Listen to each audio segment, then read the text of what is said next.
پہلے رات کو عدالتیں کھلتی تھیں عمران خان کے خلاف عدم اعتماد کے دن۔ احمد فرحاد شاعر بازیاب نہیں ہو سکے، اٹارنی جنرل اپنا وعدہ پورا نہیں کر سکے۔ جسٹس محسن اختر کیانی نے بڑا ایکشن لے لیا ہے۔ جب کوئی قائد اعظم کی توہین کرے، اس کی تصویر کو قیدی کا لفظ استعمال کرے کہ یہ قید ہے اس کی تصویر، اس پر کوئی سینیٹر، کسی کو شرم نہیں آئی، کسی کو خیال نہیں آیا ووٹ کے کھڑا ہو کے احتجاج کرتا۔ بسم اللہ الرحمن الرحیم، میں ہوں طارق سمیر، ڈیلی ممتاز ڈیجیٹل سے۔ ناظرین، پہلے رات کو عدالتیں کھلتی تھیں، کبھی عمران خان کے خلاف عدم اعتماد کے دن، کبھی نون لیگ کے رہنما حنیف عباسی کو سزا دینے کے لیے، اور اب سیاسی جماعتوں کے دفاتر رات کو سیل ہو رہے ہیں۔ یہ کیا معاملہ ہے؟ کیا کہانی ہے؟ سی ڈی اے کا کیا کردار ہے؟ باقیوں کا کیا کردار ہے؟ یہ میں بتاؤں گا۔ پھر دوسرا معاملہ ہے احمد فرحاد شاعر بازیاب نہیں ہو سکے، اٹارنی جنرل اپنا وعدہ پورا نہیں کر سکے۔ جسٹس محسن اختر کیانی نے بڑا ایکشن لے لیا ہے، سیکٹر کمانڈر کو طلب کر لیا ہے۔ کیا یہ طلبی ممکن ہو سکے گی؟ پھر ایک اور معاملہ ہے ناظرین، سینٹ کے اندر آج ایک ہنگامہ کھڑا ہو گیا جی کہ سینٹ میں پانی کیوں پیا ہے؟ پانی پینے پہ اتنا ہنگامہ؟ جب کوئی قائد اعظم کی توہین کرے، اس کی تصویر کو قیدی کا لفظ استعمال کرے کہ یہ قید ہے اس کی تصویر، اس پر کوئی سینیٹر، کسی کو شرم نہیں آئی، کسی کو خیال نہیں آیا ووٹ کے کھڑا ہو کے احتجاج کرتا اور بات کرتا۔ ایک نے پانی پی لیا تو شور مچا دیا۔ آج بڑی سہولت دی ہے ایک ڈی جی نے صحافیوں کو۔ کون سی سہولت دی ہے؟ کون سا ڈی جی ہے؟ میں بتاؤں گا۔ ڈی جیز کے بڑے ذکر آ رہے ہیں ناظرین۔ سب سے پہلے میں آؤں گا تحریک انصاف کے دفتر میں، جو دفتر ہے اسلام آباد G8-2 کہلاتا ہے سیکٹر۔ جو لوگ اسلام آباد سے واقف ہیں، زیرو پوائنٹ سے بالکل ساتھ انڈر پاس سے گزرتے جائیں تو ایک پلازے میں ان کا دفتر تھا، کمرشل بلڈنگ ہے۔ رات کو آپریشن کیا سی ڈی اے نے، پوری رات لگے رہے، جنگلے گرا دیے، کنٹینر ان کے گرا دیے، اور بڑا ہنگامہ آرائی ہوئی۔ گرفتار بھی ہوئے عامر مغل اور اس کے ساتھی، لیکن بڑا لیڈر کوئی گرفتار نہیں ہوا، نہ وہ کرین کے آگے لیٹے جا کے۔ میں ان لوگوں کو یاد کرانا چاہتا ہوں پرویز مشرف کا دور۔ وہ بہادر خاتون کلثوم نواز مرحومہ نے جلوس نکالا، وہ گاڑی کے اندر بند کر دی گئی، ان کی گاڑی کے شیشے بند کر دیے گئے، دروازے لاک کر دیے گئے۔ گاڑی کو کرین نے کتنی دیر اٹھائے رکھا، وہ سارے مناظر اخبارات کی زینت بنے، ہم وٹنس ہیں اس کے۔ اور یہاں تحریک انصاف کے سارے بڑے لیڈر آئے، کون ہے سی ڈی اے والا؟ ادھر آؤ، ادھر آؤ بھائی، کون ہے فلاں بھائی؟ اس کے آگے، کرین کے آگے کھڑے ہو جاتے ہیں، بہادری دکھاتے ہیں مزید۔ بھلا عالم نہیں دکھائی، یہ تو وہ جانے اور وہ جانے۔ آج سینٹ میں بھی بڑا شبلی فراز نے یہ بڑا احتجاج کیا اس معاملے پہ، ڈٹ کے اپنا موقف پیش کیا۔ کچھ انہوں نے وزیر قانون اور عدلیہ کے متعلق باتیں بھی کی ہیں، پابندیاں بھی لگ گئی ہیں اب میڈیا پہ، عدلیہ کے متعلق آپ نہیں کر سکتے بات جی، فلاں نہیں کر سکتے جی، بڑے نوٹیفیکیشن آئے ہوئے ہیں۔ اس پہ میں اس وقت کی قلت ہے۔ وزیر قانون اعظم نذیر تارڑ نے بڑا جواب دیا جی، بڑے دلائل دیے، بڑا دفاع کیا حکومتی ایکشن کا سیاسی پارٹی کے دفتر پر جو کارروائی ہوئی ہے۔ انہوں نے بڑی دلچسپ بات بتائی ناظرین کہ یہ بلڈنگ جو بنی تھی اور تحریک انصاف کا دور حکومت تھا، 2020 میں وائلیشن کا پہلا نوٹس ان کو سرو ہوا۔ اس وقت حکومت کس کی تھی؟ پی ٹی آئی کی۔ سینٹ کی اسٹینڈنگ کمیٹی برائے انٹیریئر کے چیئرمین کون تھے؟ محسن عزیز، پی ٹی آئی والے۔ ان کی کمیٹی میں فیصلہ ہوا، تجاوزات کے خلاف آپریشن کیا، اور اسلام آباد میں بڑے پیمانے پہ آپریشن ہوا، بڑے پیمانے پہ ہوا، شادی ہال گرائے گئے اور پتہ نہیں کیا کیا چیزیں۔ کشمیر ہائی وے پہ اگر دیکھا جائے تو ایسا ہوا. اور بڑے بڑے امیر لوگوں کے وہ شادی حال تھے, بڑے اس میں سیاسی لوگوں کے بھی ہاتھ تھے, لیکن وہ آپریشن ہوا. پھر ان کو 2021 میں نوٹس ایشو ہوا. اس وقت حکومت کس کی تھی؟ پی ٹی آئی کی. پھر 2023 میں ہوا. پھر 2024 10 مئی کو آخری نوٹس ایشو ہوا, لیکن نہیں ہوا اس پہ عمل. اب اس کو سیاسی رنگ دینا تو پی ٹی آئی کا حق ہے, سیاسی پوائنٹ سکورنگ تو ہوتی ہے. کیا ہی بہتر ہوتا کہ یہ آپریشن دن کے وقت کیا جاتا, رات کے اندھیرے میں نہ کیا جاتا. میں جو بات کرنا چاہتا ہوں, غلط بات ہے یہ, رات کے اندھیرے میں اس طرح کسی بھی سیاسی جماعت کے دفتر میں کیا جائے. اگر کسی جج نے حنیف عباسی کو رات 12 بجے سزا دی تھی, کیا اس جج کو اچھے الفاظ سے یاد کیا جاتا ہے؟ قطعاً نہیں. اور اس بات پہ بھی جنہوں نے آپریشن کیا, پیچھے جنہوں نے کرایا, کوئی اچھی بات نہیں, اچھی روایت نہیں ہے. انہوں نے ٹینٹ میں دفتر بنا لیا ہے. وائلیشن اگر ہوئی ہے تو آپ کو نوٹسز سی ڈی اے کو چاہیے تھا میڈیا کو پہلے ایشو کرتے. آج بھجوائے جا رہے ہیں جی, مجھے بھی ابھی بھجوائے گئے ہیں کہ جی فلاں ڈیٹ میں نوٹس ایشو ہوا ہے, فلاں ہوا, یا مجھے نوٹس بھجوائے گئے ہیں. 10 مئی کو آخری نوٹس ایشو ہوا. پھر 14 جون کو ان کو ایک نوٹس ایشو ہوا, 2022 کو ہوا. پھر ستمبر میں ہوا جی, 2023 کو نوٹس ایشو ہوا. 2021 میں فیبرری میں نوٹس ایشو ہوا.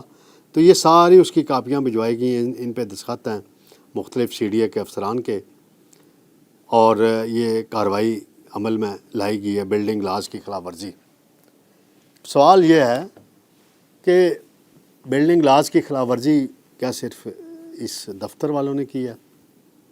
بس.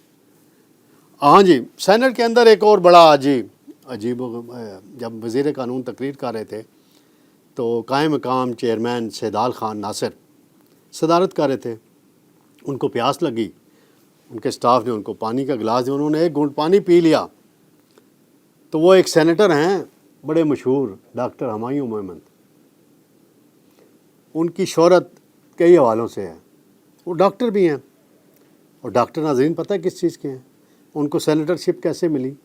وہ بال لگاتے ہیں, ہیئر ٹرانسپلانٹ کرتے ہیں.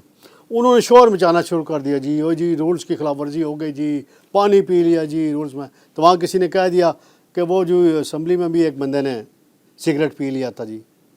غلط بات ہے. اگر کوئی, میرا سوال ان سینیٹر صاحب سے یہ ہے کہ کل ایمل ولی خان نے ایک تقریر کی, بہت سی باتیں کی, میں نے کل اس پہ بات بھی کی. انہوں نے قائد اعظم رحمۃ اللہ علیہ کی توہین کرنے کی کوشش بھی کی, اور کہا کہ یہ تصویر ہے جی, یہ بھی قید ہے, وہاں سینٹ ہال میں لگی ہوئی ہے. لیکن کسی سینیٹر نے اٹھ کے جواب نہیں دیا ایمل ولی خان کا. اور آج ایک پانی کے گلاس پینے پہ, 2 گھونٹ پانی پینے پہ اٹھ کے بڑی شور مچا رہے ہیں جی. آپ قائد اعظم کی شخصیت کو اگر کوئی پاکستان کے اندر متنازع بنانے کی کوشش کرے گا تو اس کو اجازت بالکل نہیں ملنی چاہیے. ایمل ولی خان صاحب, میں نے سارا ڈاٹا اکٹھا کر لیا ہے. 46 میں کیا ہوا, 47 میں کیا ہوا, 48 میں کیا ہوا, بھٹو دور میں کیا ہوا. میں کل کے پروگرام میں ہر چیز پڑھ کے آپ کو بتاؤں گا, اور آپ نے جواب دینا ہوا تو میرا حاضر ہے فورم, آپ آ کے جواب دیں گے. پھر ناظرین, ایک اور معاملہ ہے. آج اسلام آباد ہائی کورٹ میں کیس چلا ہے, شاعر ہیں لاپتہ ہوئے احمد فرحات. اب کہہ رہے ہیں جی اس کی بازیابی کے کیس کی لائیو سٹریمنگ کی جائے گی, دکھائی جائے گی. ٹھیک ہے جی, چیف جج صاحب کا فیصلہ ہے. اور انہوں نے ذاتی حیثیت میں ISI کے سیکٹر کمانڈر کو طلب کر لیا جی. آج اٹارنی جنرل منصور عثمان پیش ہوئے, IG صاحب بھی پیش ہوئے اسلام آباد کے, اور وہاں بتایا گیا کہ ٹریس کرنے کی کوشش کر رہے ہیں. تو پھر جج صاحب نے کہا کہ جی آپ کہہ رہے ہیں ریاست ناکام ہو چکی ہے, جس پر اٹارنی جنرل نے جواب دیا کہ ابھی ریاست ناکام نہیں ہوئی. جسٹس محسن اخترکیانی نے پھر ریمارکس دیے, ریکور کرنا ریاست کی مجبوری ہے ورنہ یہ ریاست کی ناکامی ہے. پھر پوچھا گیا سیکرٹری دفاع کیوں نہیں آئے، انہوں نے کہا اگلی تاریخ پہ آئیں گے۔ یہ معاملہ بڑا عجیب و غریب رخ اختیار کرتا جا رہا ہے، اور اس کی وجہ سے کشیدگی میں بھی اضافہ ہو رہا ہے۔ احمد میر صاحب بھی پیش ہوئے اور انہوں نے بتایا کہ جی کوئی پیمرا کی طرف سے پابندیاں لگائی گئی، اب اس پہ بینچ بنے گا۔ دیکھنا یہ ہے کہ جن کو یہ طلب کر رہے ہیں کیا وہ آئیں گے، نہیں آئیں گے۔ محسن اختر کیانی صاحب بڑے محترم ہیں، بڑے محترم ہیں، جج ہیں بھائی، قابل احترام ہیں۔ کیا یہ لاپتہ افراد کا کیس جو انہوں نے چلانا شروع کیا کب سے کیا ہے، پہلے کیوں نہیں انہوں نے کیا، اس کی کچھ تفصیلات ہیں، وہ مناسب وقت پہ ہم سامنے لائیں گے۔ اور وہاں کچھ اور بھی انہوں نے ایسے سوال کیے پولیس سے، آئی جی سے اور افسران سے، انہوں نے اس کے جواب دیے۔ اب دیکھتے ہیں اس صورتحال آگے کیا رخ اختیار کرتی ہے۔ ایک اور معاملہ ہے ناظرین کہ پارلیمنٹ ہاؤس کے اندر ایک تنظیم ہے صحافیوں کی، پی آر اے، وہ جو کوریج کی صحافی کرتے ہیں ان کی اس کا رول پلے ہوتا ہے، اور برج ہے وہ اسپیکر اور صحافیوں کے درمیان۔ تو گرمی کی بڑی شدت ہے، تو 6 چھتریاں جو ہیں وہ وہاں اسپیکر صاحب کی طرف سے پرووائڈ کی گئی ہیں، اور اس میں بڑا مین رول پلے کیا ہے ڈی جی میڈیا ہیں ظفر سلطان، ان کا اور دیگر افسران کا۔ اور آج صحافیوں نے اس چھتری کے نیچے کھڑے ہو کے شدید گرمی میں، دھوپ میں رپورٹنگ کرتے ہیں، اپنا دوست اپنے ہمارے۔ تو یہ بڑی خوشائند بات ہے، بڑا اچھا یہ فیصلہ ہے۔ اس میں اسپیکر صاحب ہوں، سیکرٹری اسمبلی ہوں، مشتاق صاحب ہیں، ہمارے دوست ہیں، بڑے قانون کے ماہر ہیں، ہم جب بھی کوئی پھنستے ہیں کسی معاملے میں ان کو فون کر کے رائے لے لیتے ہیں کہ بھائی یہ ذرا گائیڈ کر دیں۔ تو یہ بڑی خوشائند بات ہے۔ دوسری جانب پابندیاں بھی چل رہی ہیں، اور بھی چیزیں چل رہی ہیں، بہت سی مکس اپ ہو جاتی ہیں چیزیں۔ ایک اور انٹرسٹنگ خبر آئی ہے کے پی کے سے، ہمارے بھائی ناراض نہ ہوں۔ وزیر اعلیٰ صاحب نے کابینہ کی میٹنگ کی صدارت کی ہے، بجٹ پیش ہونا ہے، تو وہاں بیوروکریسی نے بڑی سازش کی جی، بہت بڑی سازش کر لی۔ ناظرین پوچھیں گے کیا سوچتے ہوں گے کیا سازش کی جی؟ یعنی ٹیکس لگانا ہے تو غریب پہ ہی لگانا ہے، سگریٹ پہ نہیں لگانا۔ سگریٹ مافیا اگر پایا جاتا ہے جو 300 ارب کا ٹیکس چوری کرتا ہے سال کا، ایف بی آر سے جا کے پوچھیں، ان پر ٹیکس لگانے کی بات نہیں ہوئی صوبائی کابینہ میں، نسوار پہ ٹیکس لگانے کی بات ہوئی ہے کہ نسوار پہ ٹیکس لگا دیں جی، پھر 3 مرلہ کے گھر پہ ٹیکس لگا دیں جی۔ اور بیوروکریٹ بھائی حضرات، فنانس منسٹری والوں، کے پی کے، اور کچھ نہیں تمہیں ملا تھا ٹیکس لگانے کے لیے؟ ان پہ لگا دیتے نا، سگریٹ جو جعلی بناتے ہیں مبینہ طور پہ، کے پی کے اندر ہیں زیادہ فیکٹریاں۔ لیکن افسوس ہے ایک پی ٹی آئی کا لیڈر جو ہے ان کو سپورٹ کرتا ہے، اور ایک تو ابھی جے یو آئی کی طرف سے امیدوار بھی ہیں سینٹ کے ایک صاحب، مناسب وقت ہوا تو کبھی نام لے لوں گا۔ تو وزیر اعلیٰ کو داد دینی پڑے گی، علی امین گنڈا پور کو۔ انہوں نے نسوار پہ ٹیکس لگانے کی تجویز کو مسترد کر دیا، پھر 3 مرلہ گھروں پہ بھی ٹیکس لگانے کی تجویز کو مسترد کر دیا غریبوں کے لیے۔ اچھی بات کی انہوں نے۔ تو ناظرین انشاءاللہ کل آپ کی خدمت میں دوبارہ حاضر ہوں گے۔ اللہ حافظ۔